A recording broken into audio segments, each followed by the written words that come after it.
M ಪ್ರವ್ರಜಂತಮನುಪೇತಮಪೇತಕೃತ್ಯಂ ದ್ವೈಪಾಯನೋ ವಿರಹಕಾತರ ಆಜುಹಾವ ಪುತ್ರಾಯಿತಿ ತನ್ಮಯತಯಾ ತರವೋಪಿ ನೇದುಃ ತಂ ಸರ್ವಭೂತಹೃದಯಂ ಮುನಿಮಾನತೋಸ್ಮಿ ಯಸ್ಯಾನುಭಾವಮಖಿಲಶ್ರುತಿಸಾರಮೇಕಂ ಅಧ್ಯಾತ್ಮದೀಪಮತಿತಿತೀರ್ಷತಾಂ ತಮೋಂಧಂ ಸಂಸಾರಿಣಾಂ ಕರುಣಯಾಃ ಪುರಾಣಗುಹ್ಯಂ ತಂ ವ್ಯಾಸಸೂನುಮುಪಯಾಮಿ ಗುರುಂ ಮುನೀನಾಂ ನಾರಾಯಣಂ ನಮಸ್ಕೃತ್ಯ ನರಂ ಚೈವ ನರೋತ್ತಮಂ ದೇವೀಂ ಸರಸ್ವತೀಂ ವ್ಯಾಸಂ ತತೋ ಜಯಮುದೀರಯೇ ಇತಿ ಕೌಶಾರವಾಖ್ಯಾತಾಂ ಆಶ್ರಿತ್ಯ ಭಗವತ್ಕಥಾಂ ಕ್ಷತ್ತಾನಂದಂ ಪರಂ ಲೇಭೆ ಮಹಾಭಾಗವತೋ ನೃಪಾ.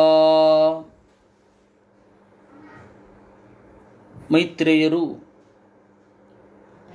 ವಿದುರನಿಗೆ ಒಳ್ಳೆ ಕಥೆಯನ್ನು ಹೇಳಿದರು. ವಿದುರನಿಗೆ ಕಥೆ ಕೇಳಿ ಬಹಳ ಸಂತೋಷ ಆಯಿತಂತೆ. ಅನ್ಯೇಷಾಂ ಪುಣ್ಯಶ್ಲೋಕಾನಾಂ ಉದ್ದಾಮ ಯಶಸಾಂ ಸತಾಂ ಉಪಶ್ರುತ್ಯ ಭವೇನ್ಮೋದಃ ಶ್ರೀವತ್ಸಾಂಕಸ್ಯ ಕಿಂ ಪುನಃ. ಭಗವಂತನ ಭಕ್ತರ ಕಥೆಯನ್ನು ಕೇಳಿಯೇ ಸಂತೋಷ ಆಗ್ತಾ ಇರಬೇಕಾದ್ರೆ ಇನ್ನು ಭಗವಂತನ ಕಥೆಯನ್ನು ಕೇಳಿದರೆ ಮನಸ್ಸು ತೊಳೆದಂತಾಗಿ ಸಂತೋಷ ಆಗೋದಿಲ್ವೇ? ಯೋಗದೇಂದ್ರಂ ಝಷಗ್ರಸ್ತಂ ಧ್ಯಾಯಂತಂ ಚರಣಾಂಬುಜಂ ಕ್ರೋಶಂತೀನಾಂ ಕರೇಣೂನಾಂ ಕೃಚ್ಛ್ರತಃ ಅಮೋಚಯದೃತಂ.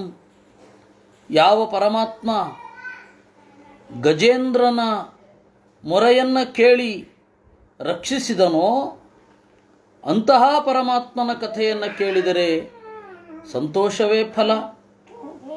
ತಂ ಸುಖಾರಾಧ್ಯ ಮೃಜುಭಿಃ ಅನನ್ಯ ಶರಣೈರ್ನೃಭಿಃ ಕೃತಜ್ಞ ಕೋ ನ ಸೇವೇತ ದುರಾರಾಧ್ಯಂ ಅಸಾಧುಭಿಃ. ದೇವರ ಮಹಿಮೆಯನ್ನು ತಿಳಿದವನು, ದೇವರ ಮಹಿಮೆಯನ್ನು ಅನುಭವಿಸಿದವ ಯಾರು ತಾನೇ ಈ ಕಥೆಯನ್ನು ಕೇಳೋದಿಲ್ಲ ಕೃತಜ್ಞನನ್ನು ಹೊರತುಪಡಿಸಿದರೆ. ಯೋ ವೈ ಹಿರಣ್ಯಾಕ್ಷ ವಧಂ ಮಹಾದ್ಭುತಂ ವಿಕ್ರೀಡಿತಂ ಕಾರಣಸೂಕರಾತ್ಮನಃ ಶೃಣೋತಿ ಗಾಯತಿ ಅನುಮೋದತ್ಯಂಜಸಾ ವಿಮುಚ್ಯತೆ ಬ್ರಹ್ಮವಧಾದಪಿ ದ್ವಿಜಃ.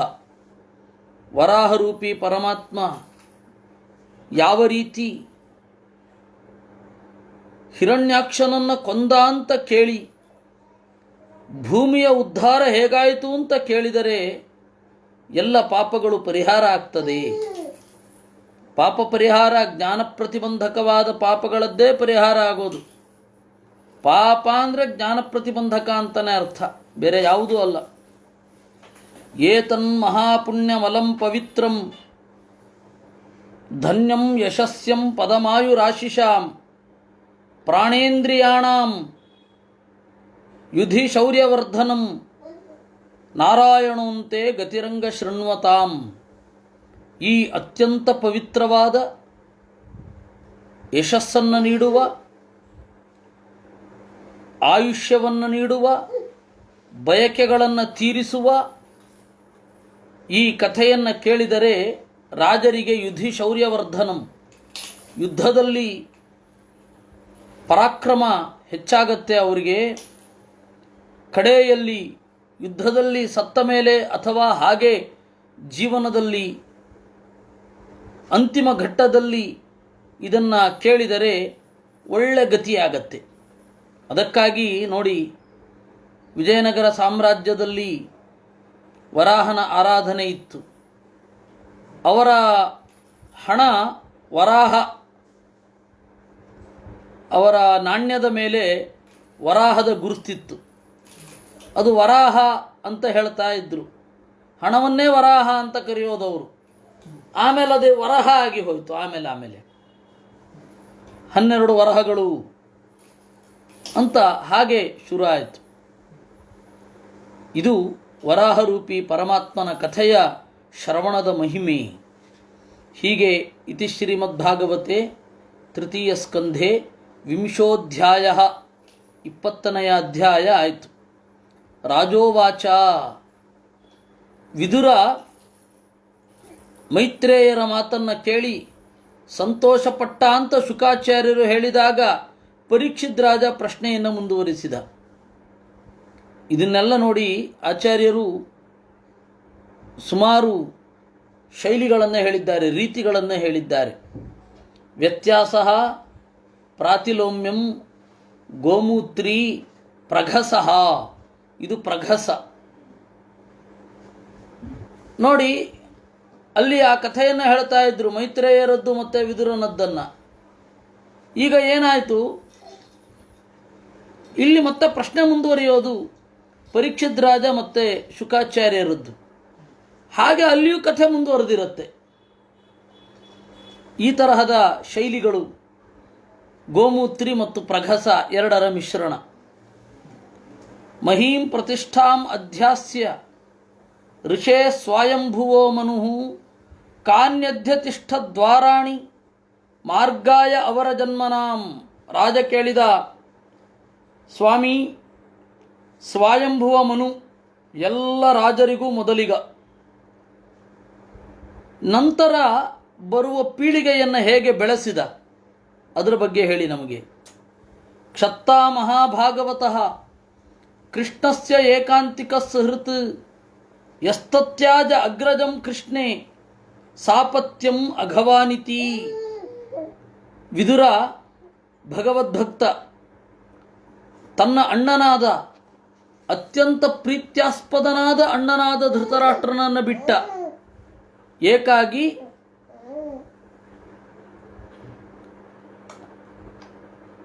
ಕೃಷ್ಣನಲ್ಲಿ ಅವನು ಅಪರಾಧ ಮಾಡಿದ್ದಾನೆ ಅಂತ, ಬೇರೆ ಇನ್ಯಾವುದಕ್ಕೂ ಅಲ್ಲ. ದ್ವೈಪಾಯನಾತ್ ಅನವಮಃ ಮಹಿತ್ವೇ ಯಸ್ಯ ದೇಹಜಃ ಸರ್ವಾತ್ಮನಾಶ್ರಿತ ಕೃಷ್ಣಂ ತತ್ಪರಾಂಶ್ಚಾಪ್ಯನೂರತಃ. ದ್ವೈಪಾಯನಾದನವಮಃ, ವಿದುರ ವೇದವ್ಯಾಸರಿಗಿಂತ ಕಡಿಮೆ ಇಲ್ಲ. ವೇದವ್ಯಾಸರ ಲೆವೆಲ್ಲೇ ಅವನು. ವೇದವ್ಯಾಸರ ಲೆವೆಲ್ಲಲ್ಲಿದ್ದರೆ ಮೈತ್ರೇಯರ ಹತ್ತಿರ ಯಾಕೆ ಕೇಳಬೇಕು ಅವನು? ಇದು ಉಚ್ಚೋಪಮೆ ಅನ್ನೋದನ್ನು ನಾವು ಹಿಂದಿನ ತಾತ್ಪರ್ಯದಲ್ಲಿ ನೋಡಿದ್ದೇವೆ.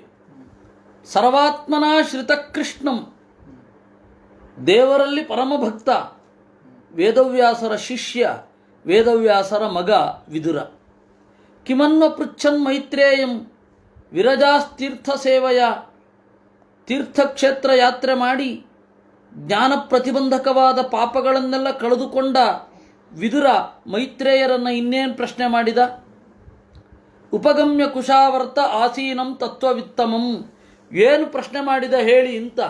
ಅಂದರೆ ನಮಗೆ ಕಥೆ ಒಂದು ರೀತಿಯಲ್ಲಿ ಒಂದು ಕಟ್ಟಾಯಿತು. ಸ್ವಯಂಭುವ ಮನುವಿನ ಕಥೆಯನ್ನು ಮುಂದುವರಿಸ್ರಿ ಅಂತ ಹೇಳಿ ಕೇಳಿದ. ಆಮೇಲೆ ವಿದುರ ಏನು ಪ್ರಶ್ನೆ ಮಾಡಿದ ಅದನ್ನು ಹೇಳಿ ನಮಗೆ. ಕಥೆ ಹೇಗೆ ಲಿಂಕ್ ಆಗತ್ತೆ ನೋಡಿಕೊಳ್ಳಿ. ಕಿಮನ್ವ ಪೃಚ್ಛನ್ ಮೈತ್ರೇಯಂ ವಿರಜಾಸ್ತೀರ್ಥ ಸೇವೆಯ. ತೀರ್ಥಕ್ಷೇತ್ರ ಯಾತ್ರದ ಫಲ ಏನು ಅಂತಂದರೆ ಜ್ಞಾನ ಪ್ರತಿಬಂಧಕವಾದ ಪಾಪ ನಿವಾರಣೆ. ಜ್ಞಾನ ಪ್ರತಿಬಂಧಕವಾದ ಪಾಪ ನಿವಾರಣೆ ಆಯ್ತಲ್ಲ, ಏನು ಪ್ರಶ್ನೆ ಕೇಳಿದ? ತಯೋ ಸಂವದತೋ ಸೂತ ಪ್ರವೃತ್ತಾ ಹಿ ಅಮಲಾಃ ಕಥಾಃ ಆಪೋ ಗಾಂಘ್ಯ ಇವಾಗಜ್ಞಃ ಹರೇ ಪಾದಾಂಬುಜಾಶ್ರಯಾಃ. ವಿದುರ ಮತ್ತು ಮೈತ್ರೇಯರು ಮಾತನಾಡುವಾಗ ಬೇಕಾದಷ್ಟು ಕಥೆಗಳು ಬಂದುವು. ಗಂಗೆಯಂತೆ ಕೇಳುಗರನ್ನು ಪವಿತ್ರ ಮಾಡುವಂತಹ ಅನೇಕ ಕಥೆಗಳು ಅವರಿಬ್ಬರ ಸಂವಾದದಲ್ಲಿ ಬಂದವಲ್ಲ. ತಾನ ಕೀರ್ತಯ ಭದ್ರಂತೆ ಕೀರ್ತನ್ಯೋದಾರ ಕರ್ಮಣಃ ರಸಜ್ಞ ಕೋನು ತೃಪ್ಯೇತ ಹರಿಲೀಲಾ ಮೃತಂ ಪಿಬನ್. ದೇವರ ಕಥೆಯನ್ನು ನಮಗೆ ಹೇಳು. ರಸಜ್ಞ ಕೋನ ತೃಪ್ಯೇತ, ಅದರ ಸಾರವನ್ನು ಬಲ್ಲವ ಆ ಹರಿಲೀಲಾಮೃತವನ್ನು ಸ್ವೀಕಾರ ಮಾಡ್ತಾ ಯಾರು ತಣಿದಾನು. ಏವಂ ಪರೀಕ್ಷಿತ ಪೃಷ್ಟ ಭಗವಾನ್ ಬಾದರಾಯಣಿ ಭಗವತ್ಯರ್ಪಿತಾಧ್ಯಾತ್ಮ ತಮಾಹ ಶ್ರೂಯತಾಮಿತಿ. ಹೀಗೆ ಪರೀಕ್ಷಿದ್ರಾಜನ ಕಥೆಯ ನಡುವಣ ಪ್ರಶ್ನೆಯಿಂದ ಶುಕಾಚಾರ್ಯರು ಪ್ರೀತರಾಗಿ ಭಗವತ್ಯರ್ಪಿತಾಧ್ಯಾತ್ಮ ತಮ್ಮ ಮನಸ್ಸಿನ ಪ್ರವೃತ್ತಿಗಳನ್ನೆಲ್ಲ ದೇವರಲ್ಲಿ ಅರ್ಪಣೆ ಮಾಡಿ ಕಥೆಯನ್ನು ಮುಂದುವರಿಸಿದರು. ಹರೇರ್ಧೃತ ಕ್ರೋಡತನೋ ಸ್ವಮಾಯಯ ನಿಶಮ್ಯ ಗೋರುದ್ಧರಣಂ ರಸಾತಳಾತ್ ಮೃಧೇ ಹಿರಣ್ಯಾಕ್ಷಮವಜ್ಞಯಾ ಹತಂ ಸಂಜಾತ ಹರ್ಷೋ ಮುನಿಮಾಹ ಭಾರತ. ವರಾಹರೂಪಿ ಪರಮಾತ್ಮ ತನ್ನ ಶಕ್ತಿಯಿಂದ ತನ್ನ ಪ್ರಜೆಗಳ ಮೇಲಿನ ಕಾಳಜಿಯಿಂದ ಭೂಮಿಯನ್ನು ಎತ್ತಿ ಹಿಡಿದು ಅದಕ್ಕೆ ತೊಂದರೆ ಮಾಡ್ತಾ ಇದ್ದ ಹಿರಣ್ಯಾಕ್ಷನನ್ನು ಅವಲೀಲೆಯಿಂದ ಕೊಂದು ಸಂಜಾತ ಹರ್ಷ ಎಲ್ಲರಿಗೂ ಅನುಗ್ರಹ ಮಾಡಿದ. ಆಗ ಸಂಜಾತ ಹರ್ಷ ಮುನಿಂ ಆಹ. ಇದನ್ನು ಕೇಳಿದ ವಿದುರ ಇದನ್ನು ಕೇಳಿ ಮೈತ್ರೇಯರಿಗೆ ಪ್ರಶ್ನೆ ಮಾಡಿದ. ಪ್ರಜಾಪತಿ ಪತಿ ಸೃಷ್ಟ್ವಾ ಪ್ರಜಾ ಸರ್ಗೇ ಪ್ರಜಾಪತೀನ್ ಕಿಮಾರಭತ ಮೇ ಬ್ರಹ್ಮನ್ ಪ್ರಬ್ರೂಹಿ ಅವ್ಯಕ್ತ ಮಾರ್ಗವಿತ್. ಪ್ರಜಾಪತಿ ಪತಿ ಬ್ರಹ್ಮದೇವರು ಎಲ್ಲ ಪ್ರಜಾಪತಿಗಳ ಒಡೆಯ. ಅಂತಹ ಬ್ರಹ್ಮದೇವರು ಪ್ರಜಾಸರ್ಗೆ ಮುಂದಿನ ಜನಾಂಗವನ್ನು ಸೃಷ್ಟಿ ಮಾಡಲು ಏನು ಮಾಡಿದರು ನೀವು ಹೇಳಬೇಕು. ಅವ್ಯಕ್ತ ಮಾರ್ಗವಿತ್. ಮೈತ್ರೇಯರೇ, ಹೆಚ್ಚು ಪರಿಚಿತವಿಲ್ಲದ ದಾರಿ ನಿಮಗೆ ಚೆನ್ನಾಗಿ ಗೊತ್ತಿದೆ. ಯೇ ಮರೀಚ್ಯಾದಯೋ ವಿಪ್ರಾಹ ಯಸ್ತು ಸ್ವಯಂಭುವೋ ಮನುಃ ತೇ ವೈ ಬ್ರಹ್ಮಣ ಆದೇಶಾತ್ ಕಥಂ ಏತದಭಾವಯನ್. ಮರೀಚಿ ಮೊದಲಾದ ಋಷಿಗಳು ಬ್ರಹ್ಮನ ಆದೇಶದಿಂದ ಏನು ಮಾಡಿದರು? ಸದ್ವಿತೀಯಾ ಕಿಮಸೃಜನ್ ಸ್ವತಂತ್ರಾವುತ ಕರ್ಮಭಿಃ ಆಹೋಸ್ವಿತ್ ಸಂಹತಾ ಸರ್ವೇ ಇದಮಸ್ಮ ಸಮಕಲ್ಪಯನ್. ಅವರು ಹೆಂಡತಿಯ ಜೊತೆಗೂಡಿ ಸೃಷ್ಟಿ ಮಾಡಿದರ, ಹೆಂಡತಿ ಇಲ್ಲದೆ ಸೃಷ್ಟಿ ಮಾಡಿದರ? ಇದೆಲ್ಲವೂ ಬೇಕಿದೆ ನಮಗೆ, ದಯವಿಟ್ಟು ಹೇಳಿ. ಮೈತ್ರೇಯ ಉವಾಚ ದೈವೇನ ದುರ್ವಿತರ್ಕೇಣ ಪರೇಣ ಅನಿಮಿಷೇಣ ಚ ಜಾತಕ್ಷೋಭಾತ್ ಭಗವತೋ ಮಹಾನ್ ಆಸೀತ್ ಗುಣತ್ರಯಾತ್. ರಜಪ್ರಧಾನಾನ್ ಮಹತಃ ತ್ರಿಲಿಂಗೋ ದೈವಚೋದಿತಾತ್ ಜಾತಸ್ತಸರ್ಜ ಭೂತಾದಿಃ ವಿಯದಾದೀನಿ ಪಂಚಚ. ಈ ಶ್ಲೋಕದ ಮೇಲುನೋಟದ ಅರ್ಥವನ್ನು ನೋಡೋಣ. ಅದು ಹೀಗಿದೆ. ದೈವೇನ ದುರ್ವಿತರ್ಕೇಣ, ಯಾರಿಗೂ ಹೀಗೆ ಅಂತ ಊಹಿಸಲಾಗದ ದೈವದಿಂದ, ಪರೇಣ ಅನಿಮಿಷೇಣ ಚ, ಕಾಲದ ಪ್ರಭಾವದಿಂದ ಒಂದು ಕ್ಷೋಭೆ ಉಂಟಾಯಿತು. ಸೃಷ್ಟಿ ಮಾಡುವ ಶಕ್ತಿ ಪರಮಾತ್ಮನಿಗೆ ಬಂತು. ದೇವರಿಗೆ ಪ್ರಕೃತಿಯಿಂದ ಸೃಷ್ಟಿ ಮಾಡುವ ಶಕ್ತಿ ಬಂತು. ಮಹಾನಾಸೀದ್ ಗುಣತ್ರಯಾತ್. ಆಮೇಲೆ ಸತ್ವರಜಸ್ತಮೋ ಗುಣಗಳು ಸೇರಿಕೊಂಡು ಮಹತ್ತತ್ವ ಹುಟ್ಟಿತು. ಮಹತ್ತತ್ವದಿಂದ ಅಲ್ಲಿ ಮಹತ್ತತ್ವ ರಜಪ್ರಧಾನ, ಅದರಿಂದ ಅಹಂಕಾರ ತತ್ವ ಹುಟ್ಟಿತು. ಅಹಂಕಾರ ತತ್ವದಿಂದ ಈ ಕಾಣ್ತಾ ಇರುವ ಸೂಕ್ಷ್ಮ ಸೃಷ್ಟಿ ಆಯಿತು. ಇದು ನಮಗೆ ಮೇಲುನೋಟಕ್ಕೆ ಕಾಣುವ ಅರ್ಥ. ಏನು ತಪ್ಪರ್ಥ ಆಗಿಬಿಡುತ್ತೆ ನೋಡಿ. ದೇವರು ಸೃಷ್ಟಿ ಮಾಡಲಿಕ್ಕೆ ಪ್ರಕೃತಿ ಬೇಕಾಯಿತು ನೋಡಿ. ಶ್ಲೋಕವೇ ಆಗಿದೆ. ದೈವೇನ ದುರ್ವಿತರ್ಕೇಣ, ಹೀಗೆ ಎಂದು ಊಹಿಸಲಾಗದ ದೈವವಂತೆ, ಕಾಲವಂತೆ, ಅದರಿಂದ ದೇವರಲ್ಲಿ ಒಂದು ಕ್ಷೋಭೆ ಉಂಟಾಯಿತಂತೆ. ಸೃಷ್ಟಿಗಿಂತ ಮೊದಲು ಒಂದು ಟೆನ್ಷನ್ ಕ್ರಿಯೇಟ್ ಆಯಿತು. ಹಾಗೆ ದೇವರಿಂದ ಮಹತ್ತತ್ವ ಹುಟ್ಟಿತು. ಇಲ್ಲಿ ತನಕ ಹೇಳಿದ್ದೆಲ್ಲ ಬಿದ್ದೋಯ್ತಲ್ಲ. ಅದಕ್ಕೆ ಮಧ್ವಾಚಾರ್ಯರು ಬಂದರು, ಇದು ನಿಮಗೆ ಅರ್ಥ ಆಗಿಲ್ಲ, ಹೀಗೆ ಅರ್ಥ ಮಾಡಿಕೊಳ್ಬೇಕು ಅಂತ. ಸೃಷ್ಟೌ ಲಯೇ ತಾರತಮ್ಯಂ ದೇವಾನಾಂ ಜ್ಞಾಯತೆ ಸ್ಫುಟಂ ತಾರತಮ್ಯ ಪರಿಜ್ಞಾನೇ ಮಹಾತಾತ್ಪರ್ಯಮಿಷ್ಯತೆ. ಸೃಷ್ಟಿಯಾಗಲಿ ಲಯ ಆಗಲಿ ಈ ಎರಡನ್ನು ಶಾಸ್ತ್ರ ನಿರೂಪಣೆ ಮಾಡೋದು ದೇವರ ಹಿರಿಮೆಯನ್ನು ತಿಳಿಸ್ಲಿಕ್ಕಾಗಿಯೇ ವಿನಃ ಸೃಷ್ಟಿ ಆಯಿತು ಅಂತ ಹೇಳೋದು ಮುಖ್ಯ ಅಲ್ಲವೇ ಅಲ್ಲ. ಯಾಕೆ ಅಂದರೆ ಅದು ಈಗಾಗಲೇ ಸಿದ್ಧ. ನಾವು ಇದ್ದೇವೆ ಅಂದರೆ ನಮ್ಮ ಅಪ್ಪ ಅಮ್ಮ ಕೂಡ ಇಲ್ಲಿ ಬದುಕಿದ್ರು ಅಂತ ತಾನೇ ಅರ್ಥ. ಅದರಿಂದ ಸೃಷ್ಟಿಯನ್ನು ಹೇಳುವ ಉದ್ದೇಶ ದೇವರ ಹಿರಿಮೆಯನ್ನು ಹೇಳೋದು. ಅದರಿಂದಾಗಿ ದೈವೇನ ದುರ್ವಿತರ್ಕೇಣ ಅಂತಂದರೆ ಆ ದೈವ ಬೇರೆ ಯಾರೂ ಅಲ್ಲ, ಇದೇ ನಾರಾಯಣ. ಈ ನಾರಾಯಣ ಊಹಿಸಲಿಕ್ಕೆ ಸಾಧ್ಯ ಇಲ್ಲ, ಇದಮಿತ್ತಂ ಅಂತ ಹೇಳಲಿಕ್ಕೆ ಸಾಧ್ಯ ಇಲ್ಲ. ಈಗ ಒಂದು ಕೆಟ್ಟ ಟ್ರೆಂಡ್, ಐ ಥಿಂಕ್, ನಾನು ಯೋಚನೆ ಮಾಡೋದು, ಇನ್ ಮೈ ವ್ಯೂ, ಇವೆಲ್ಲ ದುರಂತಗಳು. ಯಾಕೆ ಅಂತಂದರೆ ನಾನು ದೇವರನ್ನು ಒಪ್ತೇನೆ, ನನ್ನ ದೃಷ್ಟಿಯಿಂದ ದೇವರು ಅಂದರೆ ಹೀಗೆ, ನೀವು ನಿಮ್ಮ ದೃಷ್ಟಿಗೆ ಒಗ್ಗಿಕೊಂಡು ದೇವರಿರಬೇಕಾ? ದೇವರು ಒಬ್ಬ ಸ್ವತಂತ್ರ, ಅವನು ಹೇಗಿರ್ತಾನೋ ನಾವು ಹಾಗೆ ಅರ್ಥ ಮಾಡ್ಕೊಳ್ಬೇಕೇ ವಿನಃ ನಾನು ದೇವರನ್ನು ಒಪ್ತೇನೆ ಭಗವದ್ಗೀತೆಯನ್ನು ಒಪ್ಪಲ್ಲ, ನಾನು ದೇವರನ್ನು ಒಪ್ತೇನೆ ದೇವರ ಮಾತುಗಳನ್ನು ಒಪ್ಪಲ್ಲ, ರಾಘವೇಂದ್ರ ಸ್ವಾಮಿಗಳನ್ನು ಒಪ್ತೇನೆ ರಾಘವೇಂದ್ರ ಸ್ವಾಮಿಗಳು ಬರೆದದ್ದನ್ನು ಒಪ್ಪಲ್ಲ. ಇದೆಲ್ಲ ಅರ್ಧ ಚರತೀಯ ನ್ಯಾಯ ಅಂತ. ಪ್ರಾಚೀನ ಭಾರತದಲ್ಲಿ ಒಂದು ಅರ್ಧಚರತೀಯ ನ್ಯಾಯ ಅಂತ. ಅದು ಹೇಗೆ ಗೊತ್ತಾ? ಒಂದು ಕೋಳಿ ಇತ್ತಂತೆ, ಆ ಕೋಳಿಯನ್ನು ಕತ್ತರಿಸಿ ಈ ಹಿಂದಿನ ಭಾಗ ಮೊಟ್ಟೆ ಇಡಲಿಕ್ಕೆ, ಮುಂದಿನ ಭಾಗ ತಿನ್ನಲಿಕ್ಕೆ ಅಂತ ಒಬ್ಬ ಇಟ್ಕೊಂಡಂತೆ. ಅದು ಎಷ್ಟು ಅಸಂಗತವೋ ಅಷ್ಟೇ ಅಸಂಗತ ಈಗಿನ ಅನೇಕ ವಾದಗಳು.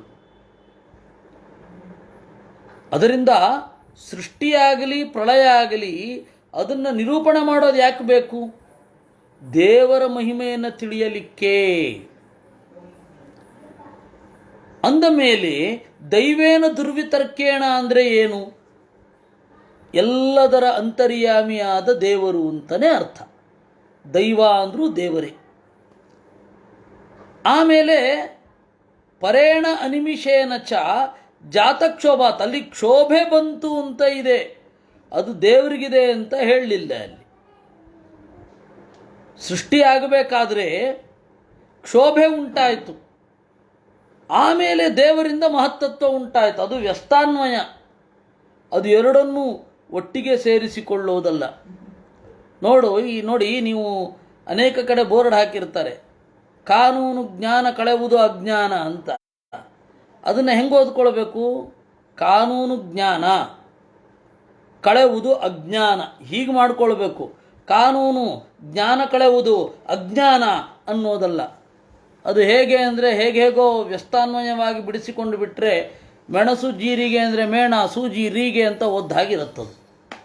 ಅದರಿಂದ ಅದನ್ನು ನಾವು ಹೀಗೆ ಅರ್ಥ ಮಾಡಿಕೊಳ್ಬೇಕು, ದೈವೇನ ದುರ್ವಿತರ್ಕೇಣ, ಇದಮಿತ್ತಂ ಅಂತ ಊಹಿಸಲಾಗದ ಪರಮಾತ್ಮ ಶಕ್ತಿಯಿಂದ, ಪರೇಣ ಅನಿಮಿಷೇಣ ಚ ಕಾಲದಿಂದ ಒಂದು ಕ್ಷೋಭೆ ಉಂಟಾಯಿತು. ಪ್ರಕೃತಿಯಲ್ಲಿ ಒಂದು ಬದಲಾವಣೆ ಬಂತು.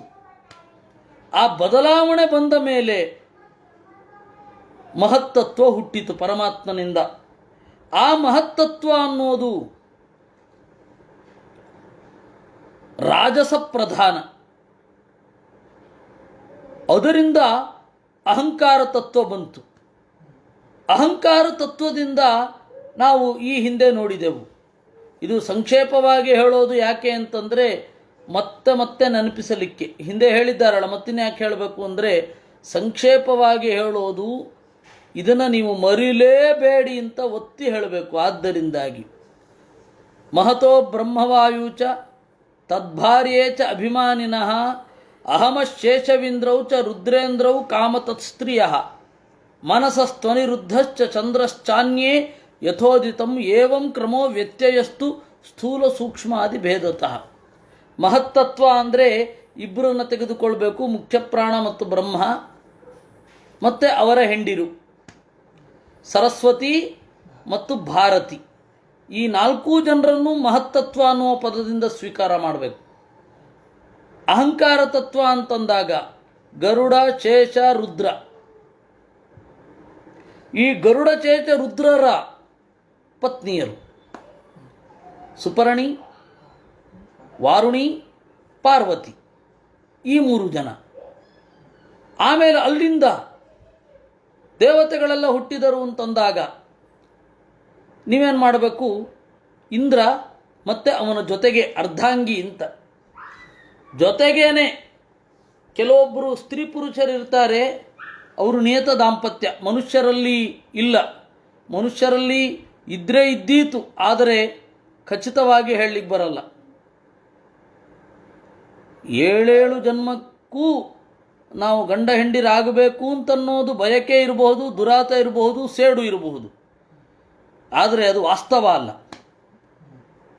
ವಾಸ್ತವ ನಮಗೆ ಗೊತ್ತಿಲ್ಲ. ಇದ್ರೂ ಇರಬಹುದು, ಇಲ್ಲ ಅಂತನ್ನಲ್ಲ. ವಾಸ್ತವ ಹಾಗಲ್ಲ. ದೇವತೆಗಳಲ್ಲಿ ಮಾತ್ರ ನಿಯತ ದಾಂಪತ್ಯ ಇರುವುದು, ಮನುಷ್ಯರಲ್ಲಿ ಇಲ್ಲ. ಅದರಿಂದಾಗಿ ದೇವಲೋಕದ ವಿಚಾರವನ್ನು ಮಾಡುವಾಗ ಗಂಡನನ್ನು ತೆಗೆದುಕೊಂಡಾಗ ಹೆಂಡತಿಯನ್ನು ತೆಗೆದುಕೊಳ್ಬೇಕು. ಮತ್ತು ಅವರಿಬ್ಬರ ಕೆಲಸ ಒಟ್ಟಿಗೆ ದೇಹದಲ್ಲಿ, ಪಿಂಡಾಂಡದಲ್ಲಿ ಮತ್ತು ಬ್ರಹ್ಮಾಂಡದಲ್ಲಿ ಆಗ್ತಾ ಇರುತ್ತೆ. ಇದು ಕ್ರಮ. ಈ ಕ್ರಮವನ್ನು ಒಂದು ಸ್ವಲ್ಪ ವ್ಯತ್ಯಾಸ ಮಾಡ್ತಾರೆ.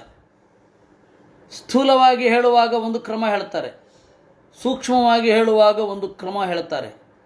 ಸೃಷ್ಟವು ಗುಣೇಚ ಜ್ಞಾನಾದವು ಮುಕ್ತಿಸ್ಥೇ ಚಾಪ್ಯಯಂ ಕ್ರಮ. ಸೃಷ್ಟಿಯಲ್ಲಿಯೂ ಇದೇ ಕ್ರಮ, ಪ್ರಳಯದಲ್ಲಿಯೂ ಇದೇ ಕ್ರಮ, ಗುಣದಲ್ಲಿಯೂ ಇದೇ ಕ್ರಮ. ನಿಯಮೇನ ಅನ್ಯಥೋಕ್ತಿಸ್ತು ಮೋಹಾಯ ಅಸುರ ಜನ್ಮನಾಂ. ಈ ಸ್ವಭಾವ ಬದಲಾಗೋದಿಲ್ಲ. ಅದರಿಂದ ಇಲ್ಲಿ ಇರೋದನ್ನು ಅರ್ಥ ಮಾಡಿಕೊಳ್ಬೇಕು. ಜಾತಕ್ಷೋಭಾತ್, ಕ್ಷೋಭೆ ಉಳ್ಳವ ಭಗವಂತ ಅಂತಲ್ಲ, ಕ್ಷೋಭೆ ಉಂಟಾಯಿತು, ಏನೋ ಒಂದು ಚೇಂಜ್ ಆಯಿತು. ತಾನಿ ಚೈಕೈಕಶ ಸ್ರಷ್ಟುಂ ಅಸಮರ್ಥಾನಿ ಭೌತಿಕಂ ಸಂಹತ್ಯ ದೈವಯೋಗೇನ ಹೈಮಮಂಡಮವಾತೃಜನ್. ಆ ತತ್ವಾಭಿಮಾನಿಗಳೆಲ್ಲ ಒಟ್ಟಿಗೆ ಸೇರಿ ಸೃಷ್ಟಿ ಮಾಡಲಿಕ್ಕಾಗಲಿಲ್ಲ. ದೇವರನ್ನು ಬೇಡಿಕೊಂಡವು. ದೇವರ ಅನುಗ್ರಹದಿಂದ ಈ ಹೈಮಂ ಅಂಡಂ, ಬಂಗಾರದ ಮೊಟ್ಟೆಯನ್ನು ಕಟ್ಟಿದವು. ಅಂಡ ಅಂದರೆ ಮೊಟ್ಟೆ, ಬ್ರಹ್ಮಾಂಡ ಅಂದರೆ ಬ್ರಹ್ಮ ಇಟ್ಟ ಮೊಟ್ಟೆ ಒಂದರ್ಥ, ಬ್ರಹ್ಮ ಅಂದ್ರೇ ದೊಡ್ಡದಾದ ಮೊಟ್ಟೆ ಅಂತ ಅರ್ಥ. ಸೋಷ ಇಷ್ಟಾಧಿಸಲಿಲ ಆಂಡಕೋಚೋ ನಿರಾತ್ಮಕ ಸಾಗ್ರಂ ವೈ ವರ್ಷಸಾಹಸ್ರಂ ಅನ್ವವಾತ್ಸೀತ್ ತಮೀಶ್ವರ. ಅವನು ಅಧಿಸಲಿಲೆ ಅಧಿಶಯಿಷ್ಟ, ಅಶಯಿಷ್ಟ, ನೀರಿನಲ್ಲಿ ಮಲಗಿದ ಅಂತೆ. ನಿರಾತ್ಮಕ, ನಿರಾತ್ಮಕ ಅಂದ್ರೇನು? ಆಚಾರ್ಯರು ಹೇಳಿದ್ರು ವ್ಯಕ್ತನಾಗಿರಲಿಲ್ಲ ಅಂತ ಅಷ್ಟೇ ಅರ್ಥ. ನಿರಾತ್ಮಕ ಅಂತಂದ್ರೆ ಏನೇನೋ ಅರ್ಥ ಮಾಡಿಕೊಳ್ಳುವ ಸಾಧ್ಯತೆಗಳಿವೆ. ಸಾಗ್ರಂ ವೈ ವರ್ಷಸಾಹಸ್ರಂ, ಸಾವಿರಾರು ವರ್ಷಗಳ ಕಾಲ ಅನ್ವವಾತ್ಸೀತ್, ವಾಸ ಮಾಡಿದ. ನೋಡಿ, ಸೃಷ್ಟಿ ಆಲ್ ಆಫ್ ಎ ಸಡನ್ ಆಯಿತು ಅಂತ ನಾವಂತೂ ಹೇಳೋಲ್ಲ. ಕ್ರಿಶ್ಚಿಯನ್ನರು ಹೇಳಬಹುದು, 7 ದಿವಸಗಳು ದೇವರು ತೆಗೆದುಕೊಂಡ, ಆಮೇಲೆ 1 ದಿವಸ ರೆಸ್ಟ್ ತೆಗೆದುಕೊಂಡ, ಅದೇ ಸಂಡೇ. ವಸ್ತುತಃ ಕ್ರಿಶ್ಚಿಯಾನಿಟಿಯ ಪರಂಪರೆಯಲ್ಲಿ ಮೊದಲು ಸಬ್ಬತ್ ಶುಕ್ರವಾರ ಮಾಡ್ತಾ ಇದ್ರಂತೆ. ನಮಗೆ ಏನು ಗೊತ್ತು, ಅಲ್ಲಿಯ ಸಾಂಪ್ರದಾಯಿಕರು ಹೇಳೋದನ್ನು ನಾವು ಕೇಳಬೇಕಷ್ಟೇ. ಈ ಡಾವಿಂಚಿ ಕೋಡಿನಲ್ಲಿಯೂ ಕೂಡ ಅದರ ಬಗ್ಗೆ ಒಂದಿಷ್ಟು ಚರ್ಚೆ ಮಾಡಿದ್ದಾರೆ. ಇರಲಿ, ಅದು ಯಾಕೆ ಹೇಳಿದೆ ಅಂತಂದರೆ, ಕೆಲವು ದಿವಸಗಳು ಅವರು ದೇವರು ಸೃಷ್ಟಿಗೆ ತೆಗೆದುಕೊಂಡ ಅಂತಾರೆ. ಆ ದಿವಸ ಯಾರ ಲೆಕ್ಕದಲ್ಲಿ ಅನ್ನೋದು ದೇವರಿಗೆ ಬಿಟ್ಟಿದ್ದು. ನಾವಂತೂ ಸಾವಿರಾರು ವರ್ಷಗಳ ಕಾಲ, ಒಂದೊಂದು ಕ್ರಮ ಆಗಲಿಕ್ಕೂ ಸಾವಿರಾರು ವರ್ಷಗಳಾಯಿತು ಅಂತಲೇ ಹೇಳುವವರು ನಾವು. ಸಾಗ್ರಂ ವೈ ವರ್ಷಸಾಹಸ್ರಂ ಅನ್ವವಾತ್ಸೀತ್ ತಮೀಶ್ವರ. ಸಾವಿರಾರು ವರ್ಷಗಳಾಯಿತು. ಆಮೇಲೆ ಅಲ್ಲಿಯೇ ಅವನು ನೆಲೆಗೊಂಡ. ತಸ್ಯ ನಾಭೇರಭೂತ್ ಪದ್ಮಂ ಸಹಸ್ರಾರ್ಕೋರುದೀಧಿತಿ ಸರ್ವಜೀವನಿಕಾಯೋಕೋ ಯತ್ರ ಸ್ವಯಮಭೂತ್ ಸ್ವರಾಟ್. ಆ ದೇವರ ಹೊಕ್ಕಳಿನಿಂದ ಲೋಕಾತ್ಮಕವಾದ ಪದ್ಮ ತೋರಿತು. ಎಲ್ಲ ಜೀವರ ನೆಲೆ ಆ ಪದ್ಮವೇ ಆಗಿತ್ತು. ಅದರ ಒಳಗಡೆ ನಾಲ್ಮೊಗ ಮತ್ತೆ ಹುಟ್ಟಿದ. ಸೋನುವಿಷ್ಟೋ ಭಗವತ ಯಶ್ಯೇತೆ ಸಲಿಲಾಶಯೇ ಲೋಕ ಸಂಸ್ಥಾಂ ಯಥಾ ಪೂರ್ವಂ ನಿರ್ಮಮೇ ಸಂಸ್ಥೆಯ ಸ್ವಯ. ಅವನು ದೇವರ ಅಂತರ್ಯಾಮನ ಸಾಮರ್ಥ್ಯದಿಂದ, ಅಂತರ್ಯಾಮಿಯಾದ ದೇವರು ಕೊಟ್ಟ ಸಾಮರ್ಥ್ಯದಿಂದ ಸೃಷ್ಟಿ ಮಾಡಿದ. ಹೇಗೆ ಹಿಂದಿನ ಬ್ರಹ್ಮದೇವರು ಯಾವ ರೀತಿ ಸೃಷ್ಟಿ ಮಾಡಿದ್ದರೋ ಹಾಗೆಯೇ ಸೃಷ್ಟಿ ಮಾಡಿದ. ಸಂಸ್ಥೆಯ ಸ್ವಯ ಅಂದರು, ತನ್ನ ಸಂಸ್ಥೆಯಿಂದ. ಸಂಸ್ಥಾ ಅಂತಂದರೆ ಸ್ಥಿತಿ ಸಾಮರ್ಥ್ಯ ಅಂತ ಅರ್ಥ. ಹಾಗೆ ಸೃಷ್ಟಿ ಮಾಡಿದ. ಇದು ಹೇಗೆ ಸೃಷ್ಟಿ ಅಂದರೆ ಅನಾದಿ ಕಾಲದಿಂದ ಇದೇ ನಿಯಮಗಳು ಇರ್ತವೆ. ಇದು ಉಲ್ಟಾ ಹೋಗುವ ಸಾಧ್ಯತೆಗಳೇ ಇಲ್ಲ. ಸೋನುವಿಷ್ಟೋ ಭಗವತ ಸಸರ್ಜ ಛಾಯೆಯ ವಿದ್ಯಾಂ ಪಂಚಪರ್ವಾಣಮಗ್ರತಃ ತಾಮಿಸ್ರಂ ಅಂಧತಾಮಿಸ್ರಂ ತಮೋ ಮೋಹೋ ಮಹಾತಮಃ. ಅಜ್ಞಾನದ ಸೃಷ್ಟಿಯೂ ಆಯಿತು. ಅಜ್ಞಾನ ಹೀಗೆ ಅವಿದ್ಯ, ಆಮೇಲೆ ತಾಮಿಸ್ರ, ಅಂಧತಾಮಿಸ್ರ, ಮೋಹ, ಮಹಾಮೋಹ ಅಂತ ಇದರ ಬಗ್ಗೆ ನಾವು ಹಿಂದೆ ನೋಡಿದ್ದೇವೆ. ಅದರಿಂದಾಗಿ ಇದು ಸಂಕ್ಷೇಪವಾಗಿ ಹಿಂದೆ ಮಾಡಿದ್ದನ್ನು ಬುದ್ಧ್ಯಾರೋಹ ಮಾಡ್ತಾ ಇದ್ದಾರೆ. ಇದರ ಬಗ್ಗೆ ಏನು ವಿವರವಾಗಿ ಹೇಳಲಿಕ್ಕಿಲ್ಲ, ಯಾಕೆಂದರೆ ಹಿಂದೆ ನಾವು ನೋಡಿದ್ದೇವೆ. ವಿಸಸರ್ಜ ಆತ್ಮನಕ್ಕಾಯಂ ನಾಭ್ಯನಂದ ತಮೋಮಯಂ ಜಗೃಹುರು ಯಕ್ಷ ರಕ್ಷಾಂಸಿ ರಾತ್ರಿಂ ಕ್ಷುಟ್ ತೃಟ್ ಸಮುದ್ಭವಾಂ. ಆಮೇಲೆ ಆ ದೇಹವನ್ನು ಬ್ರಹ್ಮದೇವರು ತಾವಿಟ್ಕೊಳ್ಳಿಕ್ಕೆ ಇಷ್ಟಪಡಲಿಲ್ವಂತೆ. ಯಾಕೆಂದರೆ ಅಜ್ಞಾನ ಸೃಷ್ಟಿಯಾಗಿದೆ ಈ ದೇಹದಿಂದ ಅಂತ ಹೇಳಿ ಆ ದೇಹವನ್ನು ತೊರೆದು ಹೋದರಂತೆ. ಆಗ ಯಕ್ಷರು, ರಾಕ್ಷಸರು ಮೊದಲಾದವರು ಅದನ್ನು ತೆಗೆದುಕೊಂಡರು. ಆ ದೇಹ ಕತ್ತಲಾಗಿ ಪರಿಣಾಮ ಹೊಂದಿತು. ರಾತ್ರಿ ಆಯಿತು. ಹಸಿವು, ನೀರಡಿಕೆ ಮೊದಲಾದವುಗಳೆಲ್ಲ ಅಲ್ಲಿಂದ ಜನರಿಗೆ ಬರಲಿಕ್ಕೆ ಶುರು ಆಯಿತು. ಹೀಗೆ ತಮ್ಮ ದೇಹವನ್ನು ಸೃಷ್ಟಿಯ ಹಂತದಲ್ಲಿ ಪ್ರಯೋಗಶಾಲೆಯಾಗಿ ಬ್ರಹ್ಮದೇವರು ಮಾಡಿದ್ರು. ಕ್ಷುತ್ರುಭ್ಯಾಂ ಉಪಸೃಷ್ಟಾಸ್ತೆ ತಂ ಜಗ್ಧುಮಭಿದುದ್ರುವು ಮಾ ರಕ್ಷತೈನಂ ಜಕ್ಷಧ್ವಂ ಇತ್ಯುಚ್ಚೈಃ ಕ್ಷುತ್ರುಡರ್ಧಿತಾಃ ದೇವಸ್ಥಾನಾಃ ಸಂವಿಘ್ನೋ ಮಾ ಮಾ ಜಕ್ಷತ ರಕ್ಷತ ಅಹೋ ಮೇ ಯಕ್ಷ ರಕ್ಷಾಂಸಿ ಪ್ರಜಾಯೂಯಂ ಭವಿಷ್ಯತ. ಆಗ ಹುಟ್ಟಿದ ಕೆಲವು ಪ್ರಾಣಿಗಳು ಬ್ರಹ್ಮದೇವರನ್ನೇ ತಿನ್ಲಿಕ್ಕೆ ಬಂದ್ಬಿಟ್ಟುವಂತೆ. ನೋಡಿ, ಹುಟ್ಟುವಾಗಲೇ ಎಂತಹ ಕೇಡಿಗತನ.